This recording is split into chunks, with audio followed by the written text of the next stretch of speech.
Rod and I enjoy mysterious events in Appalachian history, and today's story is one of the most mysterious ones we've ever told. The case of the Sodder children of Fayetteville, West Virginia. Hello, folks. I'm Steve Gilly along with Rod Mullins, and this is one of the stories of Appalachia.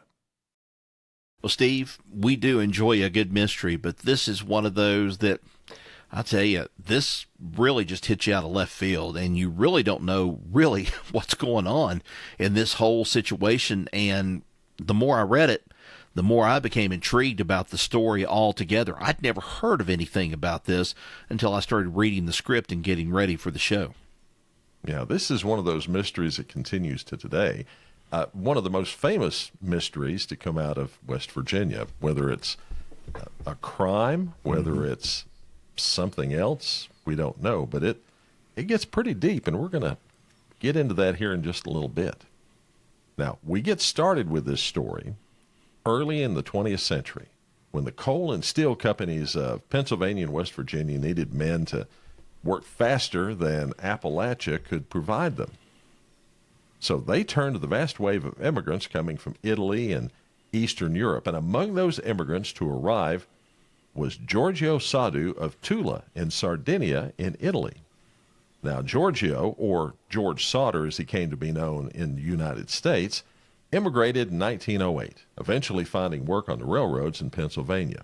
He then ended up as a driver in Smithers, West Virginia. And as an ambitious young man, George eventually took that driving job and started his own trucking company, hauling coal. George met and married another Italian immigrant to the area, Jennie Cipriani, and the two settled near Fayetteville, West Virginia, starting a family. George became a successful businessman and was well respected in Fayetteville. He also was opinionated and let everyone know how he felt about world events, especially back in his native Italy, where Benito Mussolini had come to power. Sodder was vehemently opposed to the Italian dictator and got into arguments about him with other members of the Fayetteville Italian community. And some said, including George Sodder, that this opposition to the fascists led up to the tragedy that Rod and I are going to tell you about today. Well, the Sodders eventually had 10 children, the youngest of whom, Sylvia, was born in 1943. Well, along about October of 1945, a man stopped by the house to try to sell the Sodders, of all things, a life insurance policy. When George Sodder turned down the opportunity to buy insurance, the salesman, who was quite angry, warned him that the house that they were living in would, quote, go up in smoke and your children are going to be destroyed, end quote. What a sales pitch. Well, the salesman argued with Sodder that this was because of all the, quote, dirty remarks you have been making about Mussolini, end quote. But this wasn't the only odd occurrence. A few weeks later on, another Italian visitor to the Sodder home warned George that his fuse box would cause a fire someday, and a remark that kind of struck Sodder as odd because he had just had the house rewired for a new electric oven, and after which the electric company had said the wiring was perfectly safe. Boy, there's a lot of strange things going on in that house, don't you think? Yes, I think so. Or at least some strange people there. You know, we get up to Christmas of 1945, and then a couple of the Sodder sons said they noticed a strange car parked along the main highway through Fayetteville, with the occupants of the vehicle keeping a close eye on the younger Sodder kids as they walked home from school, something that caused them some concern. Christmas Eve 1945 was a good one for the Sodders. World War II was over, and their oldest son, John, had made it back from serving safe and sound. The oldest daughter, Marion, had been working part-time and had saved up enough money to buy her younger sister some new toys for that Christmas as Christmas gifts. Well, eventually it was time for bed and dreams of Christmas morning for 12-year-old Martha, 8-year-old Jenny, 5-year-old Betty, 14-year-old Maurice, and 9-year-old Louis. Unfortunately, though, Rod, those kids would not be celebrating Christmas at the Sodder home because that night the house would be destroyed.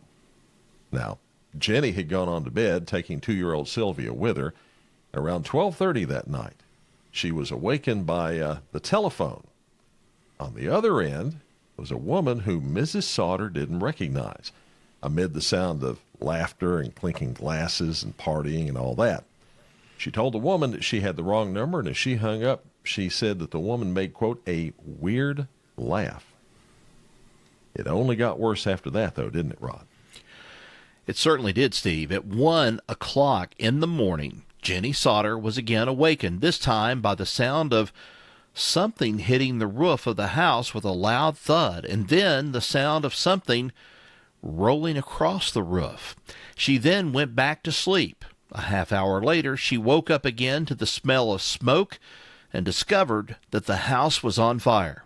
She woke George, and he in turn woke up the two older boys, George Jr. and John. They, along with Marion and little Sylvia, made it out safely of the house. Well, George tried to make it up to the attic where the younger children normally slept by breaking a window, badly cutting his arm in the process, but was blocked by smoke and fire. He raced outside to get his ladder to climb up to the bedroom window to get them, but the ladder that he had always kept propped against the house was mysteriously missing. Then he got the idea that he could get one of the coal trucks parked on the property. He could get one of those and move it over to the house and then climb into the upstairs window by climbing on to the top of the truck. Oddly, while the trucks had been working fine the day before, on this night, neither one of them would start. Out of ideas, the family frantically yelled up to the children, trying to get their attention, but there was no response. The parents sent Marion to a neighbor's house to call the Fayetteville Fire Department, but wasn't able to raise them on the phone. Another neighbor also tried to call and wasn't able to get the operator to respond.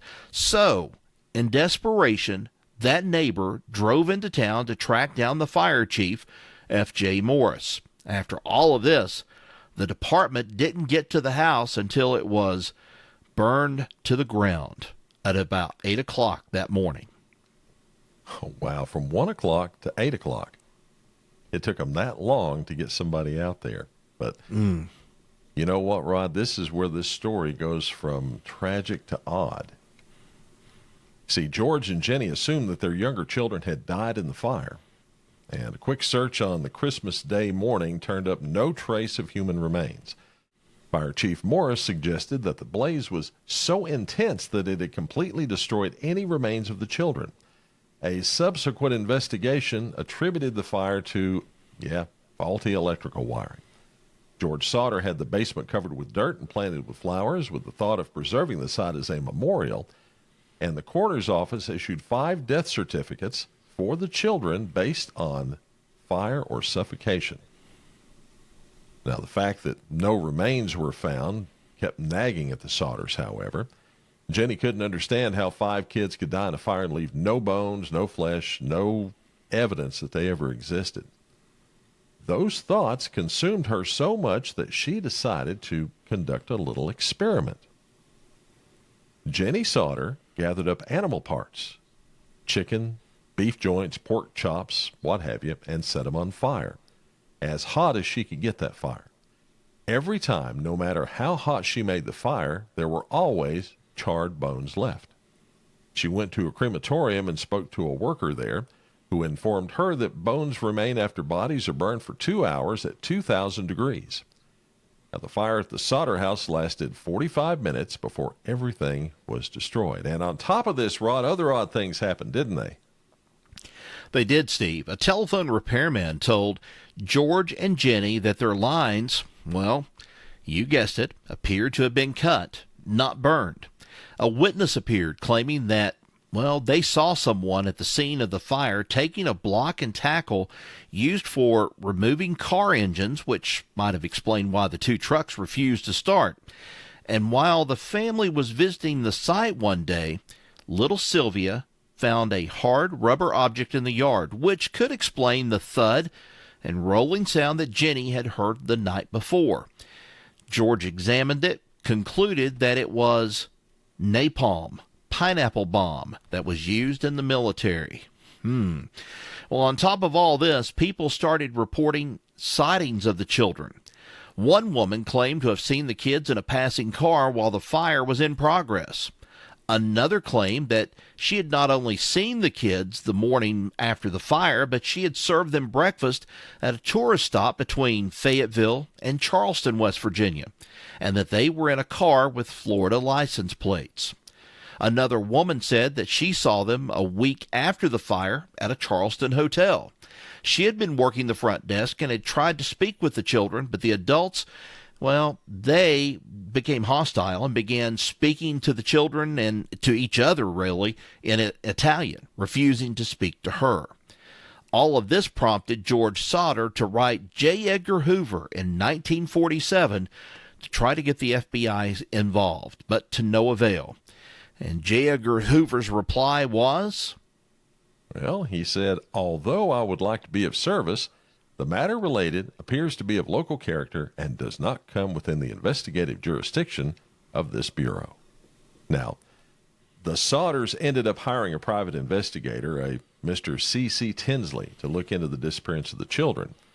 He found that insurance man that we told you about, the one that made the threats to George back in 1945, was a member of the coroner's jury that found the fire to be an accident. Tinsley also talked to a local minister who told him that the fire chief, Morris, had disclosed that he had found a human heart and had put it into a dynamite box and buried it at the scene. Morris was persuaded to show Tinsley where he had buried the heart, which was taken to a local funeral director, and found to be a beef liver. Morris then admitted that he buried the liver so that if it was found, it would satisfy the family that the children were indeed dead because of the fire. Eventually, in August of 1949, George hired a Washington, D.C. pathologist to mount a new search. How did that go? Well, the pathologist, Steve, Oscar B. Hunter, went over the home site with a fine-tooth comb and came up with some personal items and a few shards of vertebra, which were sent to the Smithsonian Institution for analysis.